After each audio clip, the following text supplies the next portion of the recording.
یسوع مسیح کے نام سے السلام علیکم۔ پیارے بھائی بہن، انسان کے دل میں خدا کے بارے میں کئی شک شبے پیدا ہوتے ہیں، مگر اتنے شک شبے پیدا ہونے کے باوجود خدا ہمارے شک شبوں کو دور کرنے کے لیے تیار ہے۔ ہمارا کام یہ ہے کہ ہم اپنے آپ کو پوری طریقے سے اس کے حوالے کرنا۔ آپ لوگوں کو یاد ہوگا کہ گئے سو وقت ہم یوحنا کی انجیل باب 20 اور اس کی آیت 2 سے غور کرنا شروع کرے تھے، اور ہم آیت 16 تک غور کرے تھے۔ آج ہم آیت 17 سے غور کرنا شروع کریں گے۔ ہم پڑھیں گے آیت 17۔ لکھا ہوا ہے، یسوع نے اس سے کہا، مجھے نہ چھو، کیونکہ میں اب تک باپ کے پاس اوپر نہیں گیا، لیکن میرے بھائیوں کے پاس جا کر ان سے کہے کہ میں اپنے باپ اور تمہارے باپ کے اور میرے خدا اور تمہارے خدا کے پاس اوپر جاتا ہوں۔ تو میرے دوست، یہاں اگر ہم غور کریں گے تو مسیح جو ہیں خاص طور سے مریم کو تاکید کرے کہ ان کو نہیں چھینا، لیکن آگے چل کے اگر ہم دیکھیں گے تو مسیح اپنے شاگردوں کو چھیننے کے لیے بولے۔ اب سوال یہ پیدا ہوتا ہے کہ یہ فرق کئی کو ہے؟ مسیح جو ہیں مریم سے بولتے ہیں، کیونکہ میں اب تک باپ کے پاس اوپر نہیں گیا۔ یہ وجہ بتا رہے تھے کہ مریم ان کو کئی کو چھینا نہیں چاہیے۔ تو اس کا مطلب یہ ہوا کہ مسیح جو ہیں ان کے شاگردوں پہ ظاہر ہونے کے پہلے آسمان میں اپنے باپ کے پاس جا کے آ گئے تھے، اس لیے انہوں مریم کو چھینے سے روکے اور اپنے شاگردوں کو اجازت دیے چھینے کے لیے۔ میں یقین کرتا ہوں کہ مسیح جو ہیں اپنا خون خدا کے تخت کے سامنے رکھے اور ان کا خون اس طریقے سے کام کرا کہ خدا کے عدالت کو رحمت میں بدل دیا، یعنی کہ خدا کی عدالت کی کرسی جا کے رحمت کی کرسی بن گئی۔ آج خدا کے رحمت کا ہاتھ ہم پہ ہے۔ کئی کو بولے تو مسیح اپنا خون جو ہے صلیب پہ بہائے اور خدا کے موجودگی میں رکھے، اور مسیح یہ خون آپ کے لیے اور میرے لیے بہائے تاکہ ہمارے گناہوں کی معافی ہم کو ملے اور ہم ہمیشہ کی زندگی حاصل کریں۔ میرا یہ خیال ہے کہ یہ خون ہمیشہ کے لیے خدا کے تخت کے سامنے رہیں گا، یہ گواہی دینے کے لیے کہ یہ پاک خون کے ذریعے سے خدا ہر ایک انسان کے لیے گناہوں کی معافی اور ہمیشہ کی زندگی کا راستہ نکالا۔ یہ آیت میں آپ دیکھیں گے تو انہوں خاص طور سے خدا کا نام لیے ہیں۔ انہوں بولتے ہیں، اپنے باپ اور تمہارے باپ کے اور اپنے خدا اور تمہارے خدا کے پاس اوپر جاتا ہوں۔ ان کا رشتہ جو خدا کے ساتھ ہے اور ہمارا رشتہ جو خدا کے ساتھ ہے الگ ہے۔ ہم یسوع مسیح پہ ایمان لانے کے ذریعے سے خدا کے بیٹے بنتے ہیں، لیکن یسوع مسیح خدا کے 3 حصوں میں کا ایک حصہ ہیں۔ شروع سے اور ہمیشہ سے انہوں خدا کے بیٹے رہے ہیں۔ تو یا انہوں ہمارا رشتہ جو خدا کے ساتھ ہے اور ان کا رشتہ جو خدا کے ساتھ ہے اس میں فرق بتائے ہیں۔ اب ہم پڑھیں گے آیت 18 اور 19۔ لکھا ہوا ہے، مریم مغدلین نے آ کر شاگردوں کو خبر دی کہ میں نے خداوند کو دیکھا اور اس نے مجھ سے یہ باتیں کہیں۔ پھر اسی دن جو ہفتے کا پہلا دن تھا، شام کے وقت، جب وہاں کے دروازے جہاں شاگرد تھے یہودیوں کے ڈر سے بند تھے، یسوع آ کر بیچ میں کھڑا ہوا اور ان سے کہا کہ تمہاری سلامتی ہو۔ یہ جو آدمیوں کی بھیڑ تھی تتر بتر ہو گئی جب ان کو صلیب پہ چڑھانے کے لیے لے جایا گیا، مگر پھر سے یہ لوگ اکٹھا ہوئے اور یہودیوں کے ڈر سے اپنے آپ کو کمرے میں بند کر لیے۔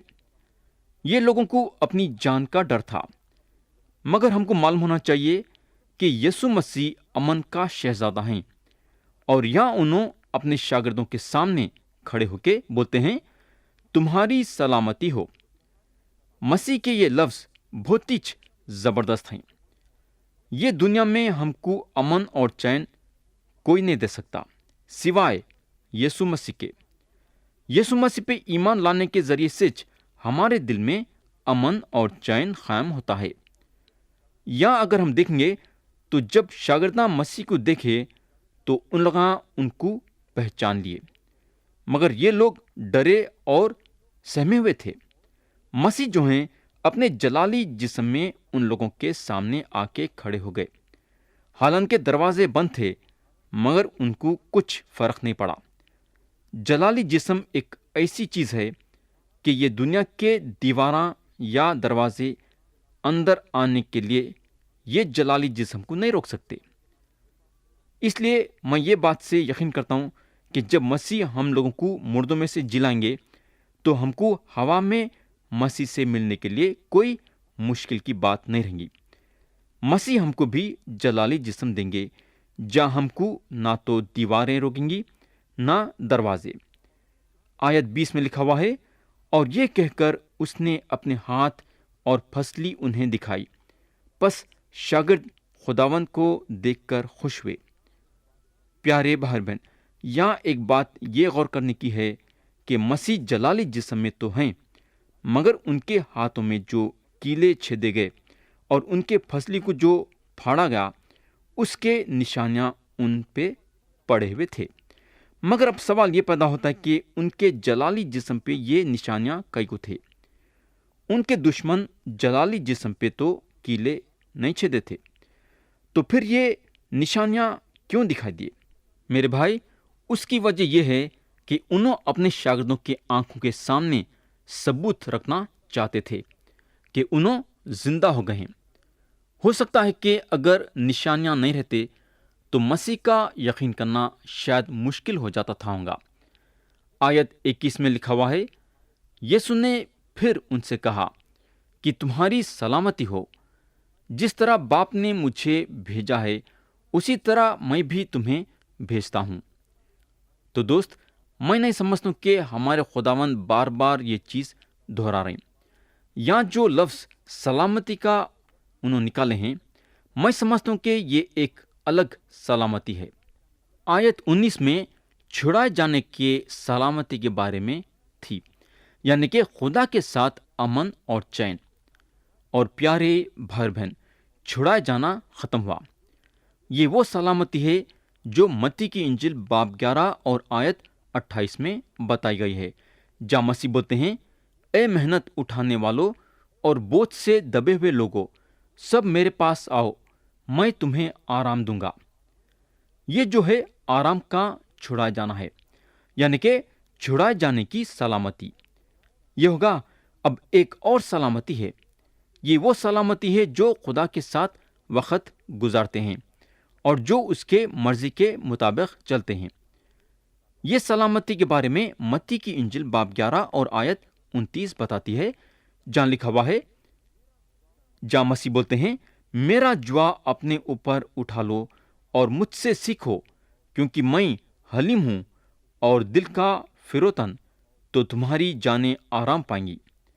تو پیارے بھائی اور بہن، چھڑائے جانے کا کام پورا ہو گیا ہے، اور اب جیسا خدا باپ یسوع مسیح کو بھیجا، ویسا مسیح اپنے شاگردوں کو دنیا میں بھیجتے ہیں۔ ہم کو معلوم ہونا چاہیے، یہ بات کا ذکر انہوں اپنے دعا میں کر چکے تھے۔ اگر ہم باب 17 اور اس کی آیت 18 پڑھیں گے تو مسیح خدا باپ سے دعا کرتے ہیں، جس طرح تو نے مجھے دنیا میں بھیجا اسی طرح میں نے بھی انہیں دنیا میں بھیجا۔ تو یہ بات کا ذکر مسیح کر چکے تھے۔ اب ہم پڑھیں گے باب 20 اور اس کی آیت 22، لکھا ہوا ہے، اور کہہ کر ان پر پھونکا اور ان سے کہا کہ روح القدس لو۔ ہم کو معلوم ہونا چاہیے کہ مسیح جو ہیں دعا کے بارے میں اپنے شاگردوں سے بولے تھے۔ اگر ہم لوقا کی انجیل کا 11واں باب دیکھیں گے تو مسیح اپنے شاگردوں سے بولنے کو لگے کہ اگر ان لوگ مانگیں گے تو ان کو ملے گا۔ اور یہ باب کے آیت 17 میں انہوں بولتے ہیں، جہاں لکھا ہوا ہے، پس جب کہ تم برے ہو کر اپنے بچوں کو اچھی چیزیں دینی جانتے ہو، تو آسمانی باپ اپنے مانگنے والوں کو روح القدس کیوں نہ دے گا۔ میرے بھائی، میں جہاں تک سمجھتا ہوں ان کے شاگرد یہ چیز نہیں مانگے، اور یوحنا کی انجیل باب 14 اور آیت 16 میں مسیح بولتے ہیں، اور میں باپ سے درخواست کروں گا تو وہ تمہیں دوسرا مددگار بخشے گا کہ ابد تک تمہارے ساتھ رہے۔ پیارے بھائی بہن، یہ بات سچ ہے کہ شمعون پطرس مسیح کے بارے میں یہ جان لیے کہ مسیح جو ہیں مسیحا ہیں، مگر تھوڑی دیر کے بعد پطرس ان کو بولنے کو لگے کہ صلیب پہ نہ کو جاؤ۔ تو پیارے بھائی بہن، میں یہ بات سے یقین کرتا ہوں کہ جب مسیح اپنے شاگردوں کو یہ بولے کہ روح القدس لو، تو یہ لوگ روح میں بھر گئے۔ اس سے پہلے ان لوگ روح میں بھرے ہوئے نہیں تھے۔ یہ جو پھونکنے کے بارے میں ہے، ہم کو یہ بات پیدائش کی کتاب باب 2 اور اس کی آیت 7 میں ملیں گی، جہاں لکھا ہوا ہے، اور خداوند خدا نے زمین کی مٹی سے انسان کو بنایا اور اس کے نتنوں میں زندگی کا دم پھونکا تو انسان جیتا جان ہوا۔ اور پیارے بھائی بہن، میں یقین کرتا ہوں کہ مسیح ان کے شاگردوں پہ ہمیشہ کے زندگی کا دم پھونکے، اور وہ روح القدس کے ذریعے سے تھا۔ مسیح جو ہیں، یہ روح القدس ان کے شاگردوں کو تھوڑی دیر کے لیے دیے تاکہ ان کے شاگرد سنبھل کے رہے ویسا، جب تک کہ انہوں آسمان میں جا کے پنتکست کے روز روح القدس نہیں بھیجتے ہیں۔ ہم کو معلوم ہونا چاہیے کہ پنتکست کے روز روح القدس ان کے شاگردوں پہ نازل ہوا اور ان لوگوں کو مسیح کے بدن میں قائم کرا، یعنی کہ مسیح کی کلیسیا قائم ہوئی۔ اب ہم آیت 23 پڑھیں گے۔ لکھا ہوا ہے، جن کے گناہ تم بخشو ان کے بخشے گئے ہیں، جن کے گناہ تم قائم رکھو ان کے قائم رکھے گئے ہیں۔ پیارے بھائی بہن، اب سوال یہ پیدا ہوتا ہے کہ آپ اور میں دوسروں کے گناہوں کو کیسا بخش سکتے ہیں؟ اس کا طریقہ یہ ہے کہ ہم دوسروں کے سامنے یسوع مسیح کی خوشخبری سنانا۔ یہ ہمارے کندھوں پہ ایک بہت بڑی ذمہ داری ہے جس کو ہم نبھانا ہے۔ یہ آپ کے لیے اور میرے لیے ایک بہت بڑا کام مسیح کی طرف سے ہم کو ملا ہے، جس کو ہم ایمانداری کے ساتھ نبھانا ہے۔ یاد رکھو کہ اگر ہم دوسروں کے سامنے مسیح کی خوشخبری کو نہیں سنائیں گے، ان کے گناہ معاف نہیں ہو سکتے، کیونکہ آپ جب بولیں گے تو ان لوگ سنیں گے، جب ان لوگ سنیں گے تو اپنا دل مسیح کے لیے کھولیں گے، جب ان لوگ اپنا دل مسیح کے لیے کھولیں گے تو مسیح ان لوگوں کے دل میں کام کریں گے، اور جب مسیح ان لوگوں کے دل میں کام کریں گے تو ان لوگ مسیح کو اپنا مونجی اور خدا مانیں گے۔ جب ان لوگ مسیح کو اپنا مونجی اور خدا مانیں گے تو مسیح ان لوگوں کے گناہوں کو معاف کریں گے۔ تو میرے دوست، کتنی بڑی ذمہ داری ہمارے کندھوں پہ ہے، اور اگر یہ ذمہ داری کو ہم نہیں سمجھیں گے تو مسیح ایک دن ہم سے اس کا حساب لیں گے۔ تو دوست، کیا آپ اور میں مسیح کو یہ بات کا حساب دے سکیں گے کیا؟ سوچ لو، ابھی بھی آپ کے لیے موقع ہے۔ اگر آپ یہ کام نہیں کر رہے تو آج سے شروع کر سکتے۔ آیت 24 میں لکھا ہوا ہے، مگر ان 12 میں سے ایک شخص یعنی توما، جسے توام کہتے ہیں، یسوع کے آنے کے وقت ان کے ساتھ نہ تھا۔ اب سوال یہ پیدا ہوتا ہے کہ آخر توما کہاں تھے؟ خدا کا کلام بھی یہ نہیں بتا رہا ہے کہ انہوں کہاں تھے۔ آیت 25 میں لکھا ہوا ہے، پس باقی شاگرد اس سے کہنے لگے کہ ہم نے خداوند کو دیکھا ہے، مگر اس نے ان سے کہا کہ جب تک میں اس کے ہاتھوں میں میخوں کے سوراخ نہ دیکھ لوں اور میخوں کے سوراخوں میں اپنی انگلی نہ ڈال لوں اور اپنا ہاتھ اس کی پھسلی میں نہ ڈال لوں، ہرگز یقین نہ کروں گا۔ تو پیارے بھائی بہن، یسوع مسیح کے مردوں میں سے جی اٹھنے کے بارے میں توما شرط رکھے۔ میں سمجھتا ہوں کہ جب ان کے سارے دوستاں یہ بول رہے ہیں کہ ہم خداوند کو دیکھے ہیں تو ان کا رویہ کیا رہنا تھا؟ انہوں ان لوگوں کے باتوں پہ یقین کرنا تھا، مگر توما اپنے ساتھیوں کے باتوں کا یقین کرنا نہیں چاہتے تھے۔ آج بھی کئی لوگ ہیں جو یسوع مسیح پہ ایمان لانے سے پہلے شرط رکھنا چاہتے ہیں۔ مسیح کے دوسرے شاگرد یعنی کہ پطرس، یوحنا وغیرہ وغیرہ جب تک کہ مسیح کو نہیں دیکھے یقین کرنا نہیں چاہتے تھے، مگر یہاں توما اپنے ساتھیوں سے بھی ایک ہاتھ بڑھ گئے ہیں۔ انہوں مسیح کو دیکھنا بھی چاہتے تھے اور ان کے ہتھیلیوں اور پھسلیوں میں ہاتھ بھی رکھنا چاہتے تھے۔ آیت 26 سے 28 میں لکھا ہوا ہے، 8 روز کے بعد جب اس کے شاگرد پھر اندر تھے اور توما ان کے ساتھ تھا اور دروازے بند تھے، تو یسوع آیا اور بیچ میں کھڑا ہو کر بولا، تمہاری سلامتی ہو۔ پھر اس نے توما سے کہا کہ اپنی انگلی پاس لا کر میرے ہاتھوں کو دیکھ، اور اپنا ہاتھ پاس لا کر میری پھسلی میں ڈال، اور بے اتحاد نہ ہو بلکہ اتحاد رکھ۔ توما نے جواب میں اس سے کہا، اے میرے خداوند، اے میرے خدا۔ پیارے بھائی بہن، توما یہ خواہش تو رکھے کہ انہوں مسیح کے ہتھیلیوں پہ اپنی انگلی رکھنا چاہتے ہیں اور پھسلی کو چھینا چاہتے ہیں، مگر سوال یہ پیدا ہوتا ہے کہ کیا واقعی میں جب مسیح ان کے سامنے آئے تو انہوں یہ کام کرے کیا؟ کلام میں تو اس کے بارے میں نہیں بتایا ہے کہ انہوں یہ کام واقعی میں کرے یا نہیں، مگر میں اتنا جانتا ہوں کہ آج کئی لوگ ہیں جو یہ بولتے ہیں کہ کاش میں مسیح کو دیکھ سکتا، کاش میں ان کو چھو سکتا، تب جا کے میں ان پہ ایمان لاؤں گا۔ پیارے بھائی بہن، بات یہ ہے کہ موت اور مردوں میں سے جی اٹھنے کے بارے میں جو ثبوتیں ہیں اس میں کوئی بھی کمی نہیں ہے۔ کمی اور مصیبت انسان کے دل میں ہے۔ اگر آپ ایمانداری کے ساتھ آپ کے شکوں کو خدا کے سامنے رکھیں گے تو خدا ضرور آپ کی مدد کرنے کے لیے تیار ہے، بلکہ آپ کی مدد ضرور کریں گا۔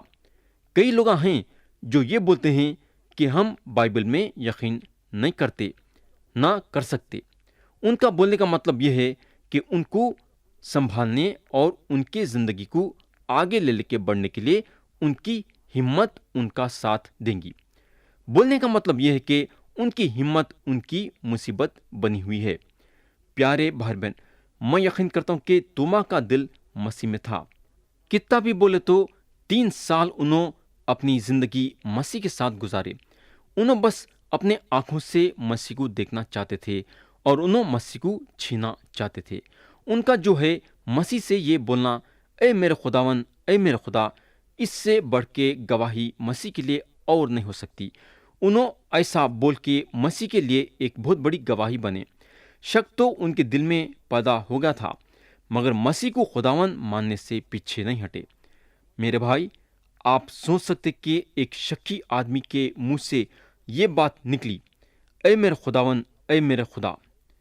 اب ہم آیت 29 پڑھیں گے۔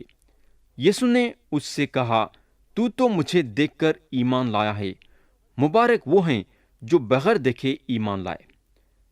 پیارے بھائی بہن، میں تو بولوں گا کہ آج خاص برکت ہے، کیونکہ ہم مسیح کو بغیر دیکھے کے ایمان لائے ہیں، اور یا مسیح ہم کو مبارک بولتے ہیں۔ اب ہم آیت 30 اور 31 پڑھیں گے، جو کہ یہ باب کے آخری آیتیں ہیں۔ اور یسوع نے اور بہت سے معجزے شاگردوں کے سامنے دکھائے جو اس کتاب میں لکھے نہیں گئے، لیکن یہ اس لیے لکھے گئے کہ تم ایمان لاؤ کہ یسوع ہی خدا کا بیٹا مسیح ہے، اور ایمان لا کر اس کے نام سے زندگی پاؤ۔ پیارے بھائی بہن، یوحنا رسول کافی ذخیرہ جمع کرے اور یہ انجیل لکھے۔ کیوں ان کو اتنی محنت کرنا پڑا؟ آخر کئی کو اتنی محنت ان کو کرنا پڑا تاکہ ہم یہ انجیل پڑھ کے، سن کے یسوع مسیح پہ ایمان لائے۔ مگر کیوں ایمان لانا؟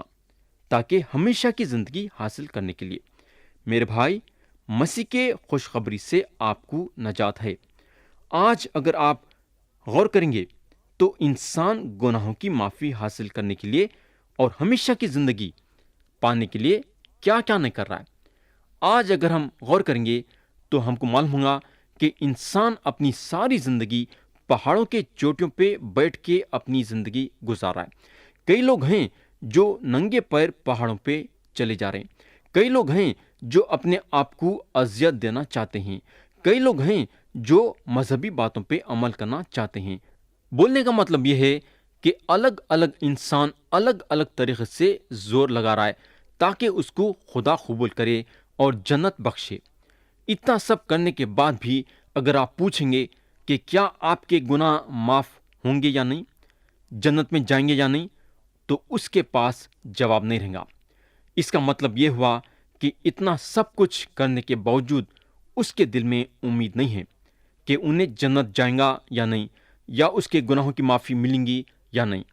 پیارے بھائی بہن، کئی کو اتنی تکلیف، جبکہ خدا آپ کے گناہوں کی معافی کا راستہ نکالا، اور وہ راستہ ہیں یسوع مسیح، جو 2000 سال پہلے ایک انسان بن کے یہ دنیا میں آئے اور آپ کے لیے اور میرے لیے صلیب پہ اپنی جان دے کے آپ کے اور میرے گناہوں کی پوری قیمت چکائے۔ ہمارا کام بس یہ ہے کہ ہم ان پہ ایمان لانا اور ان کو اپنا منجی اور خدا ماننا، اور اگر یہ کریں گے تو ہم کو ہمارے گناہ سارے معاف ہوں گے اور ہم کو ہمیشہ کی زندگی ملیں گی۔ خدا ہم سب کو آج کے کلام کے ذریعے سے برکت دے۔ یسوع مسیح کے پیارے اور بلند نام میں آمین۔